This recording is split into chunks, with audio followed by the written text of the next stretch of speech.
가을은 추수의 계절입니다. 봄에 뿌린 씨앗이 싹이 나고 또 자라나서 열매를 맺지요. 그리고 여름이 지나면서 그 알맹이가 속이 꽉 차고 또 익어서 추수를 기다리게 됩니다. 농부가 추수를 하여 알곡을 창고에 들인 이후에 하늘을 향해 감사제를 지냅니다. 하늘에서 햇빛과 비를 내려주어서 곡식을 얻게 되었기 때문에 입에 들어가는 그 밥을 일컬어서 사람들은 하늘이라 노래하기도 합니다. 기독교의 이 추수감사절은 미국에서부터 시작이 되었습니다. 물론 그 전에 구약성경에도 감사에 관련되는 그런 절기가 있습니다만은 지금 우리가 지키는 이 추수감사절은 미국에서부터 시작이 되었습니다. 영국의 청교도들이 1620년경 참된 신앙에 대한 박해를 피해 가지고 이 대서양을 건너서 아메리카 미국에 도착을 했습니다. 거기서 이제 첫 농사를 지어서 하나님 앞에 감사 예배를 드린 것이 이 추수감사절의 시초가 되었습니다. 200여 명이 메이플라워호라고 하는 그 배를 타고 대서양을 건너서 아메리카로 왔지만은 그 이름 외에는 100여 명밖에는 생존을 하지 못했습니다. 그래서 추수감사절은 하늘의 하나님께 감사의 마음을 갖고 1년 동안 우리에게 베풀어 주신 하나님의 은혜를 기다리며 또 고마운 마음을 여러 가지 방법으로 표현하는 그런 절기가 되겠습니다. 감사라는 말은 고맙게 여기면서 그에 따른 표현이라 할 수가 있겠습니다. 감사는 동서고금을 막론하고 인간이 지녀야 할 덕목 중에 아주 귀중한 덕목이 되었습니다. 그 사람의 됨됨이는 감사하는 마음과 행위를 통해서 드러나게 됩니다. 그러나 감사라는 이 명목하에 또 수많은 범죄가 저질러지기도 하죠. 감사가 뇌물로 변질이 되는 것입니다. 어떤 의도를 가지고 감사의 행위를 한다면 그것은 도덕적으로 또 양심적으로 선하지 못합니다. 무엇인가를 바라고 감사에 대해서 보답을 한다면, 감사의 보답을 한다면 그것은 뇌물을 주는 것이 되는 것입니다. 그래서 우리가 하나님 앞에 감사의 헌금을 올릴 때도 무엇을 바라고 하는 것보다는 하나님께서 나에게 베풀어 주셔서 감사합니다. 그런 감사의 표현으로 하는 것이 옳지, 내가 이걸 드리면 하나님께서 뭘 어떤 걸 주시겠지 하는 그런 기대를 하면 안 된다라는 것을 말하고 있습니다. 순수한 감사는 보는 이로 하여금 감동을 받게 합니다. 자신의 생명의 은인을 찾아서 보답하는 광경을 바라볼 때 가슴이 뭉클해집니다. 저 사람이 나에게 신장을 떼어주고 또 간을 떼어줘서 내가 살아났다. 얼마나 고마운지. 그래서 그 간을 떼어준 사람, 신장을 떼어준 사람에게 가서 고맙다고, 감사하다고 그렇게 표현을 할 때 제3자가 그 광경을 바라볼 때 가슴이 얼마나 뭉클한지 몰라요. 그 감사를 표현하는 것, 고마움을 이렇게 가슴에 새기고 표현한다는 것 자체가 얼마나 순수하고 아름답고 좋은지 몰라요. 이처럼 순수한 감사 행위는 위력을 가지게 됩니다. 마음을 감동시키는 위력이 있습니다. 우리가 하나님께 순수한 마음과 고마운 마음으로 감사를 표현할 때 하나님은 감동을 받으십니다. 조금 핀대가 안 맞을 수도 있겠습니다만은 솔로몬이 그랬습니다. 솔로몬이 왕이 되고 난 다음에 여호와 하나님께 1000번제를 드리지 않습니까? 하나님께서 솔로몬에게 나타나셔서 그래서 내가 내게 무엇을 하여 주기를 원하느냐라고 했을 때 그가 부귀영화를 구하지 않고 또 어떤 다른 것을 물질적인 것을 구하지 않고 백성을 잘 다스릴 수 있는 지혜와 명철과 총명을 달라고 그렇게 구했습니다. 눈에 보이는 물질이나 화려한 영광을 구하지 않고 백성을 잘 가르치고 잘 다스려서 백성들이 여호와 하나님을 잘 섬기고 여호와 하나님께 감사하는 그런 삶을 살도록 하는 것이었습니다. 하나님께서 큰 감동을 받으셨죠. 그래야 하나님은 솔로몬이 구하지 않은 부귀영화를 더하여 주셨습니다. 우리는 이렇게 생각할 수 있습니다. 솔로몬이 1000번제를 들어서 부귀영화까지 얻었으니까 우리도 1000번제를 드리면 하나님께서 우리에게 뭔가를 주실 것이다. 그래서 교회에서 1000번째 헌금 이렇게 항목을 만들어 가지고 하는데 그런 의도로 그런 태도로 한다면 저는 옳지 않다고 생각합니다. 순수한 마음으로 하나님 앞에, 솔로몬은 자기가 임금이 되고 난 다음에 자기가 어리잖아요. 내가 어떻게 이 나라를 다스릴 수 있고 어떻게 백성들을 하나님께로 인도해서 하나님을 잘 섬기고 하나님께 감사하는 삶을 그렇게 살게 할 수 있을까, 이 생각하다가 하나님 앞에 매달리는 거죠. 우리로 치면은 산에 올라가서 소나무 뿌리를 잡고 기도하는 것처럼 그런 매달리는 마음으로 일천번제를 드렸고, 그게 이제 하나님께서 마음의 감동을 받으시고 솔로몬에게 구하지 아니하였던 것까지 주셨던 것입니다. 순서가 중요합니다. 그래서 영적으로도 감사는 큰 위력이 있습니다. 성도가 하나님께 감사하는 삶을 살면 영적으로 큰 유익을 얻을 수가 있습니다. 우선 마음의 평강이 찾아와요. 여러분, 감사하는 삶을 한번 살아보세요. 마음이 평강이 찾아와요. 마음이 그냥 편안해요. 근데 마음의 원망이 막 차오르고 하는 일도 잘 안 되고, 기도해도 하나님께서 잘 들어주지도 않고, 뭐 쫓겨나면 또 뭐 건강이 또 안 좋아지고 가정 형편도 안 좋아지고 그러는데 무슨 감사를 하라는 거냐? 그렇잖아요. 원망이 막 그냥 목공까지 차오르는데 무슨 감사를 하라고 그러느냐, 이렇게 우리가 생각할 수 있습니다. 근데 여러분, 이 목공까지 차오르는 그 원망을 감사로 한번 바꿔보십시오. 그래서 억지로 마음을 바꾸고 태도를 딱 바꿔가지고 원망을 감사로 바꾸십시오. 여호와께 감사하라. 그는 선하시며 그 인자하심이 영원하니라. 제가 목사기 때문에 저는 늘 감사할 것처럼 보이죠. 그렇지 않습니다. 하나님 왜 나를 이곳에 보내가지고 이렇게 죽도록 고생하게 하시고 왜 그런 생각이 왜 안 들겠어요? 그렇잖아요. 여러분들보다도 수도 없이 더 들 때도 있을 거예요. 그럴 때 여기까지 차오르는 그 원망을 딱 바꿔가지고 생각을 바꿨어요. 여호와께 감사하라. 그는 선하시며 그의 인자하심이 영원하니라. 그래 막 길을 갈 때에도 막 여호와께 감사하라. 그는 선하시며 그의 인자하심이, 마음이 불편하고 힘들고 괴로울 때도 막 의도적으로 여호와께 감사하라. 그는 선하시며 그의 인자하심이 영원하미로다. 주님께서 범사에 감사하라고 했으니, 좋은 일이 있어도 감사하고 나쁜 일이 있어도 감사하라고 했으니 그에 따라서 그냥 하는 거예요. 그렇게 하다 보면 내가 내 자신을 이기게 돼요. 우리는 어떻습니까? 힘들고 어려우면 이거 힘들다, 못 살겠다, 괴롭다, 왜 내가 태어났냐, 험한 생각들, 그게 막 꼬리를 물어가지고 나쁜 부정적인 생각이 얼마나 많이 들어온지 모릅니다.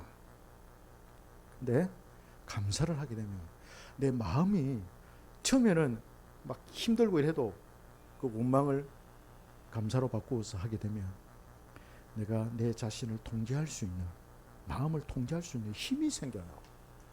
한번 해보세요. 신기합니다. 한번 해보세요. 힘이 생겨요. 그러면서 조금 지나면 우리가 이 원망하고 힘드는 이 시기가, 마음의 이 시기가 늘 그렇지는 않거든요.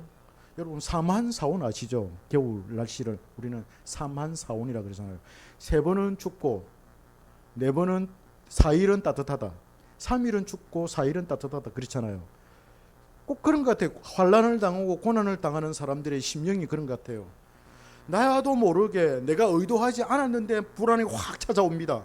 내가 의도하지 않았는데 염려가 확 밀려오고 걱정거리가 밀려옵니다. 그러면 막 숨을 쉴 수 없을 정도로 막 답답하고 갑갑하고 막 미칠 것만 같은, 막 그냥 막 어디 가서 막 그냥 다리에 가가지고 다리에 뛰어내리고 싶은 그런 충동이 생겨요. 여러분, 고난을 당해보세요.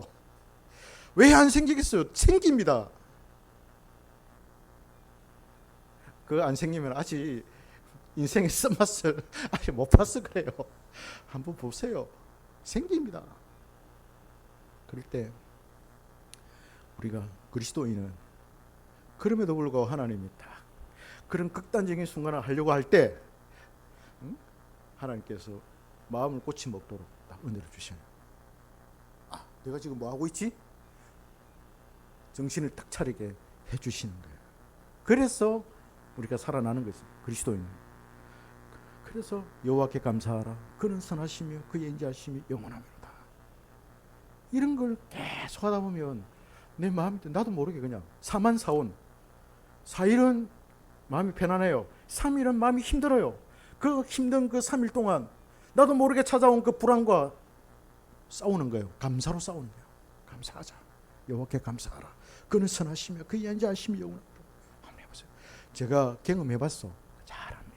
그래서 여러분들에게 소개하는 거예요. 한번 해보세요. 그러면 마음에 그냥 나도 모르게 평강이 찾아와요. 그래서 전에는 3일 동안 4일 동안 어떤 때는 일주일 내도록 불안과 염려와 걱정 가운데 불편한 그런 마음 신음하는 가운데 지냈지만은 이제는 그것이 줄어들어요. 계속 줄어. 처음에는 뭐 5일 됐다가 그 다음에는 4일이 됐다가 그 다음에는 3일이 됐다가 성령 충만하면은 그게 이제 사라져 버려요. 그 염려와 걱정과 근심이 사라져 버려요. 성령이 나를 다스리게 되면 마음이 편안해요. 얼마나 기쁜지 몰라요.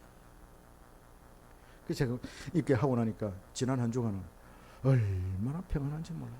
제가 요한복음 14장을 읽는데 요한복음 14장이 얼마나 마음에 은혜를 주시는지 하나님께서 말씀을 통해서 그 말씀이 너무 좋아가지고 오늘 읽었으면 어제 읽었으면 오늘도 읽고 오늘 3일 동안 연달아 읽었어요. 묵상을 했어요.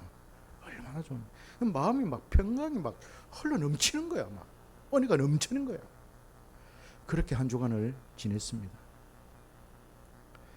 재원 집사님은 또 우리 정한 형제님은 회사에서 힘들게 일을 하고 그랬지만 저는 하나님의 말씀 가운데 그래서 이 감사절에 저 얼굴 한번 보십시오. 얼마나 평안과 기쁨과 만족이 넘쳐납니까?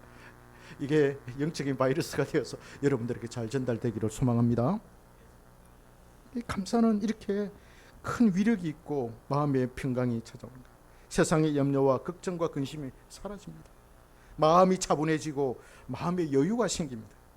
욕심이 사라지니까 원망과 불평과 초조함이 사라집니다. 성도는 여기에서 참된 행복을 누리게 됩니다. 그러니 감사는 우리의 마음을 치유하는 치료약이 되는 거예요. 감사가 치료약이 되는 거예요. 자, 그러면 감사가 어떻게 우리에게 평안을 주며 행복을 주는지 살펴봅시다. 조금 부정적인 이야기를 하겠습니다. 디모데후서 3장 2절에 보면 말세의 때, 말세의 그 징조에 대해서 이야기하지 않습니까? 그때 보면 사람들의 마음이 어떻게 변질되어지는지를 말하고 있어요.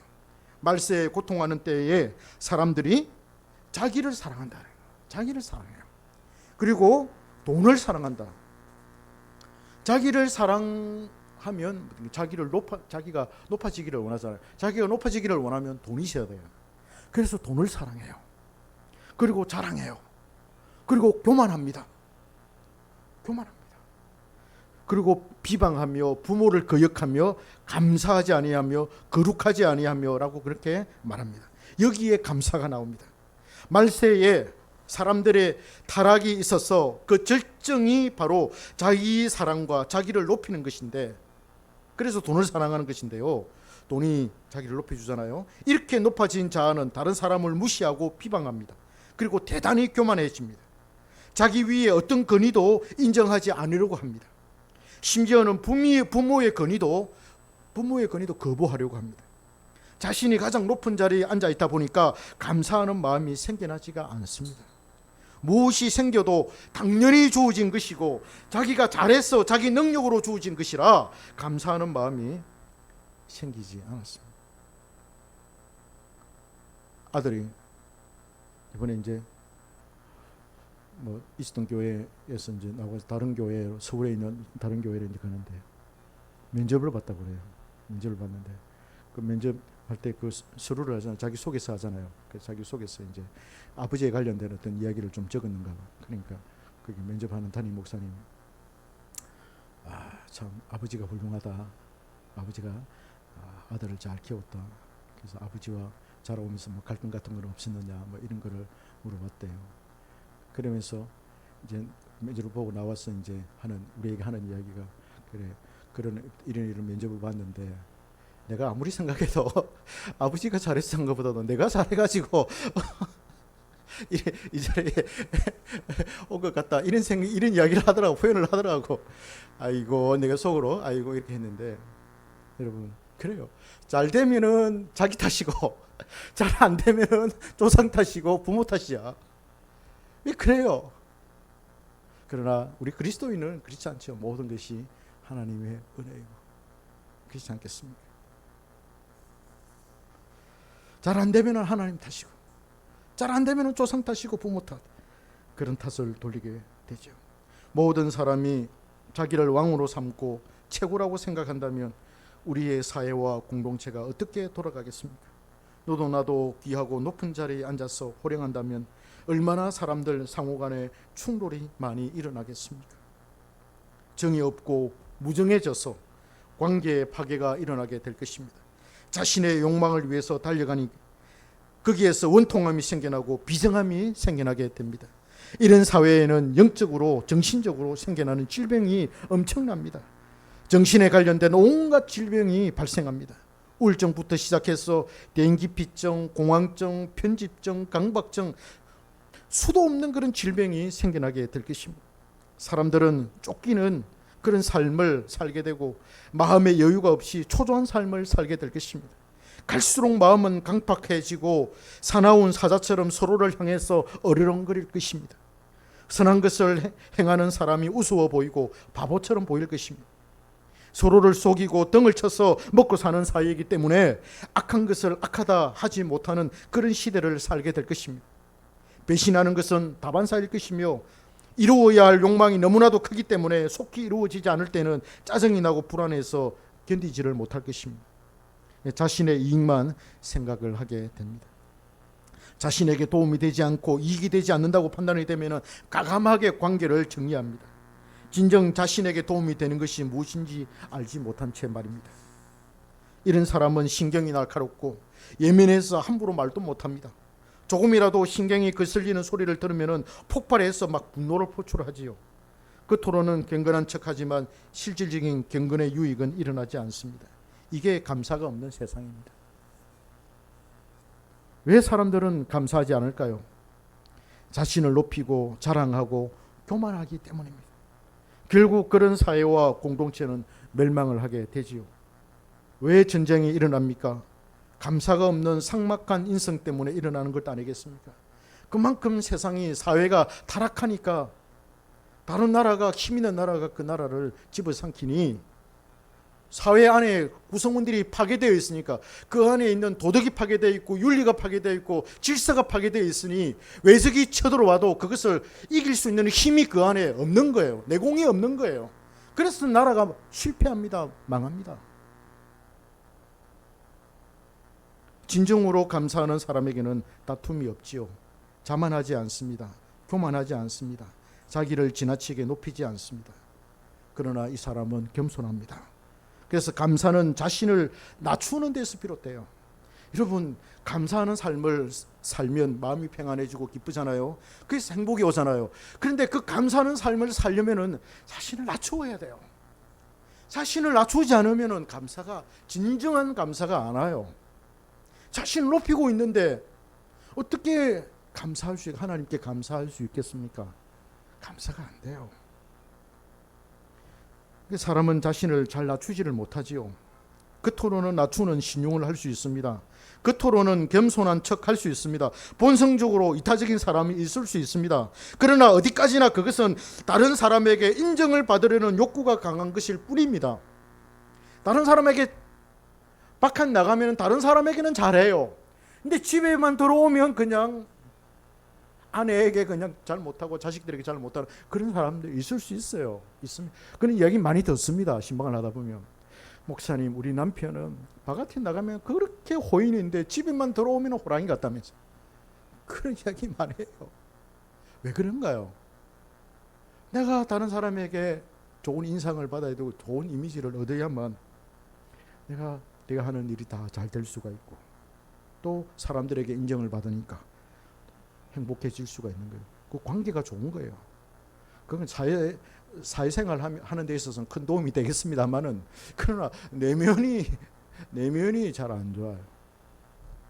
그 외형적인 외향적인 삶, 관계적인 삶은 다른 사람과 어울려 사는 삶은 참 좋은데 그러나 자기 내면의 파괴가 될 수가 있습니다. 참된 겸손이나 낮아짐은 훈련에서 나옵니다. 하나님께서 우리로 하여금 광야를 걷게 하시며 고난의 학교에 입학시키셔서 말할 수 없는 그런 고통 속에 살게 하실 때 우리는 거기에서 터득한 낮아짐의 교훈을 얻게 됩니다. 하나님은 당신이 사랑하는 백성은 반드시 이러한 고난의 길을 걷게 하십니다. 그래야 사람은 성도가 되는 것입니다. 온 시를 속에 하초처럼 하나님 절대 그렇게 키우지 않습니다. 하나님은 사랑하는 자녀에게는 항상 그런 고난의 길을 걷게 하십니다. 성화의 길을 걷지 않는 자는 하나님의 백성이 아니지요. 내가 어찌할 수 없는 고통 속에서 날마다 신음하며 빛이 보이지 않는 긴 터널을 걸으면서 하나님께 살려달라고 매달리는 그런 삶에서 그는 진정으로 겸손을 배우게 됩니다. 그동안에는 자신이 최고인 줄 알았고 자신이 높은 자리에 앉아서 자기를 다스리는 왕이 되었지만은 이제는 그 자리를 주님께 내어드리고 자신은 아무것도 아니라며 낮추게 되는 것입니다. 고난을 얻기 전에는 우리가 성경 공부하면서 의자를 딱 그려놓고 그 자리에 십자가를 그려놓고 내 마음의 이 의자, 내 마음의 이 왕좌에 누가 앉아야 되겠습니까? 예수 그리스도께서 앉아서 우리를 다스리고 통치하는 그 삶이야말로 가장 아름다운 삶이다. 이상적인 삶입니다. 그렇게 잘 배웁니다. 그죠? 배웁니다. 그러나 그렇게 배워놓고 막상 내가 고난을 당하고 하면 누가 그 자리에 계속 앉아 있습니까? 내가 앉아 있는 거야. 내가 나를 다스리고 내가 나를 통치하고 내가 나를 높이고 그렇게 하는 거예요. 그런데 고난을 당할 때, 어려움을 당할 때 진정으로 자기는 그 자리에서 내려앉아서 주님께 그 자리를 내어드리고 무릎을 꿇고 주님께 매달리게 되는 것입니다. 여기에서 금손이 찾아와요. 온갖 고초를 당한 후에 비로소 그는 인간다운 인간이 되는 것입니다. 이는 그리스도인들도 마찬가지고 세상 사람들도 마찬가지예요. 왜 우리에게 고난이 오는가? 왜 인생에게 고통이 오는가라고 할 때 좋게 우리가 해석을 하자면 인간다운 인간이 되기 위해서라고 우리는 생각할 수가 있습니다. 여기에서 참된 감사가 우러나옵니다. 자신을 낮추니 마음의 평안이 찾아옵니다. 자신의 시선이 높은 데서 낮은 데로 고정이 되니 더 이상 뛰어오를 욕구가 생겨나지 않습니다.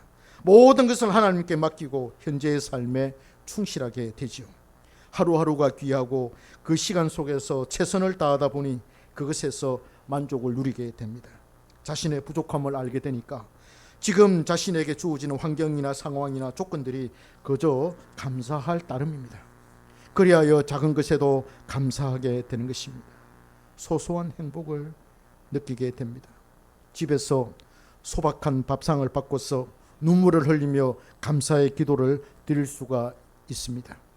비록 우리가 박목월 시인처럼 밥상에 된장 하나, 채소 무침 하나밖에 없는 소박한 밥상을 노래하지 않는다 하더라도 이미 우리는 우리 속에 계신 성령으로 낮아진 우리의 마음에서 깊은 감사와 영적인 행복을 누리게 되는 것입니다.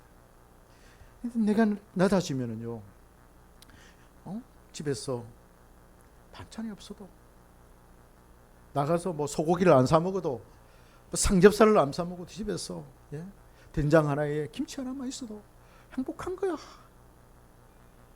행복한 거야. 아이고 막 이렇게 살지 뭐 나가서 뭐 맛있는 거 먹어본들 뭐 그때뿐이지 뭐 그게 행복이냐? 아니야. 그런 생각이 드는 거예요. 돈이 많으면 뭐 행복할 것 같지요?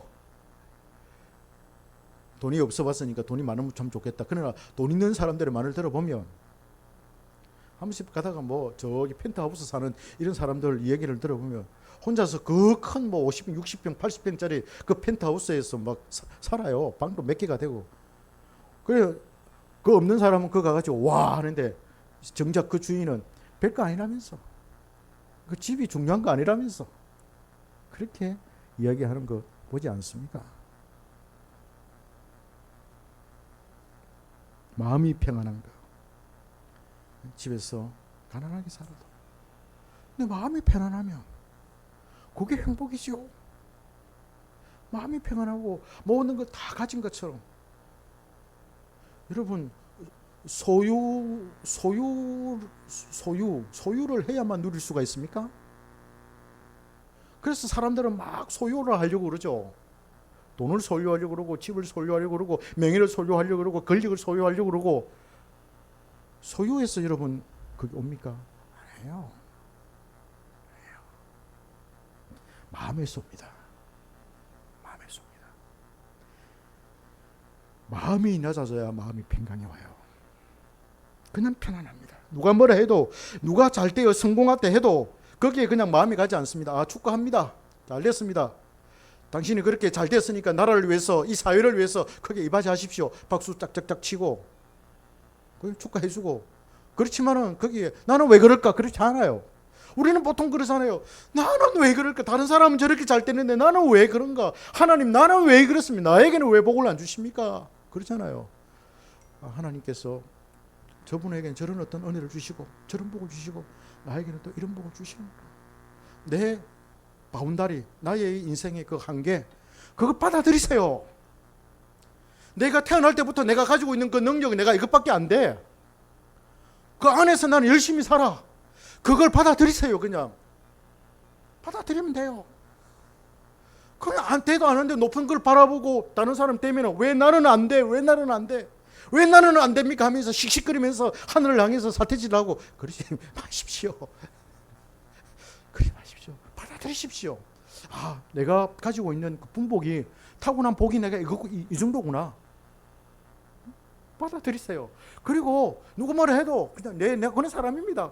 그러면 자기 생활 열심히 하고 가는 거예요. 그러면서 주님 섬기면서 살아는 그게 최고 행복이죠. 나중에 주님 앞에 딱 섰을 때 주님께서 평가하는 게 그게 중요하잖아요. 그죠? 평가. 목사님을 치자면, 나는 10명밖에 안 되는 그런 교회 목사고, 어떤 목사님은 1000명, 10,000명 이런 목사님이 똑같이 하나님 앞에 가서 평가를 받아. 너는 왜 10명만 목회하다가 왔느냐? 그러면서 주님이 그거 하겠어요? 비난하겠어요? 책망하시겠어요? 저는 그렇지 않다고 생각해요. 네가 목회하는 사람 가운데 네 천국에 온 사람이 몇 명이냐? 주님이 그걸 따지지 않겠어요? 너와 함께 몇 명이 왔느냐? 아니 1000명 목회를 하고 10,000명 목회를 했는데 한 명도 안 왔어. 안 올 리는 없겠지만은 만약에 안 왔다면은 그거 사람이 책망을 받지 않겠어요? 오히려 더. 우리 만약에 10명 했는데 5명이 왔다, 6명이 왔다 그러면 얼마나 많이 온 거예요? 50%, 60% 온 거잖아요. 그죠? 근데 거기에서는 0.2%, 0.1% 그래 왔다 그러면 그렇게 평가되는 거예요. 여러분, 우리의 은사와 재능은 마찬가지입니다.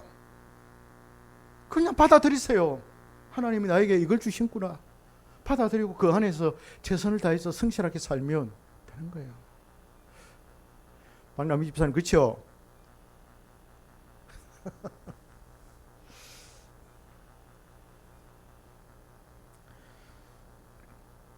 주님을 생각하면 그냥 마음이 기쁘고 즐겁습니다. 마음이 평화롭기 때문에 그렇죠. 그래서 우리는 그 마음 안에 천국이 있다, 그렇게 말합니다.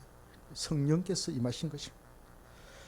성도가 감사하지 못하는 것은 그가 믿음으로 시련을 극복하지 못했기 때문입니다. 믿음을 지키기 위해 손해를 감수하지 못했기 때문입니다. 고난은 고난대로 받고서 영적으로 얻은 게 없습니다. 왜냐하면 그는 믿음으로 자신의 고통을 성화시키지 못했고 거기에서 영적인 큰 교훈을 얻지 못했기 때문입니다. 시련이나 환난이 올 때 말씀으로 힘써 싸워 이기고 그것을 잘 극복할 때는 자신에게 그것이 큰 무기가 됩니다. 싸워서 이겼기 때문에 말할 수 없는 그 고통의 세월이 이제는 감사의 조건이 되어서 나타나는 것입니다.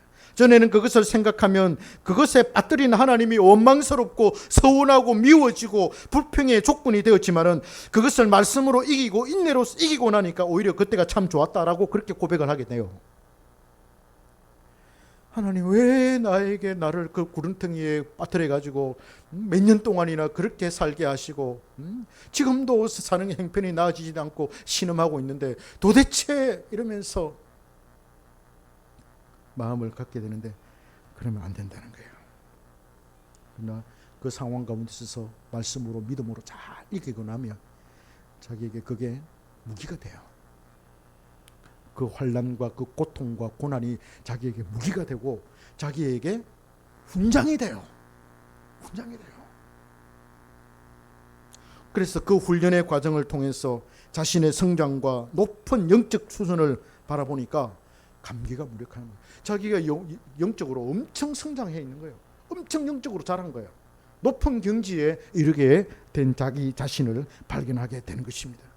얼마나 그것이 든든한지, 그것이 그에게 돈으로 환산할 수 없는 재산이 됩니다. 여러분, 이 재산 가지시기를 바랍니다. 이 재산 가지시기를 바랍니다. 시련을 극복할 때 우리는 진정한 감사를 드릴 수가 있습니다.